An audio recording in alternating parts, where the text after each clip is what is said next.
அண்மை செய்தியை பார்த்துக் கொண்டிருக்கிறோம். தமிழ்நாட்டிற்கு வெள்ள நிவாரணம் கோரிய வழக்கை அவசர வழக்காக விசாரிக்க உச்சநீதிமன்றத்தில் முறையீடு செய்யப்பட்டிருக்கிறது. அதனை நாம் அண்மை செய்தியாக பார்த்துக் கொண்டிருக்கிறோம். மேலும் இந்த வழக்கை அவசர வழக்காக விசாரிக்க தலைமை நீதிபதி சந்திரசூட் தலைமையிலான அமர்வு உறுதியளித்திருப்பதாகவும் தகவல் வெளியாகிருக்கிறது. அண்மை செய்தியாக நாம் பார்த்துக் கொண்டிருக்கிறோம். கூடுதல் விவரங்களை செய்தியாளர் கிருஷ்ணமூர்த்தி வழங்க நாம் கேட்கலாம். வணக்கம் கிருஷ்ணமூர்த்தி, கூடுதல் விவரங்கள். வணக்கம்.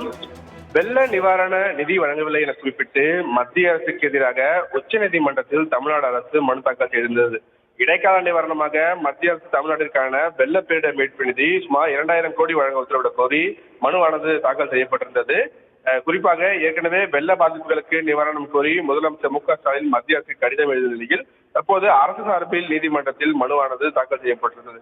கடந்த 2014ஆம் ஆண்டிலிருந்து தமிழ்நாடு என்ன மாதிரியான இயற்கை பேரிடர் சந்தித்தது என்றும் அந்த மனுவில் சுட்டிக்காட்டப்பட்டிருந்தது. ஏற்கனவே கேரள அரசு மத்திய அரசுக்கு எதிராக தாக்கல் செய்த மனுக்கள் 5 நீதிபதிகள் அமர்வில் விசாரணைக்கு வரும் நிலையில் தமிழ்நாடு அரசும் புதிய மனுவை தாக்கல் செய்துள்ளது.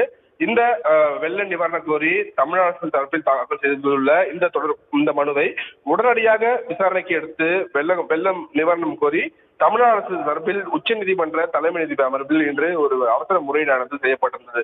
பின்னர் நீதிபதிகள் வழக்கின் விவரங்களை மின்னஞ்சல் செய்யுமாறும் இந்த வழக்கை பட்டியலிடுவது குறித்து பரிசீலிப்பதாகவும் கூறி உச்சநீதிமன்ற தலைமை நீதிபதி அமர்வு உத்தரவாதம் தெரிவித்திருக்கிறது. அருணேஷ்,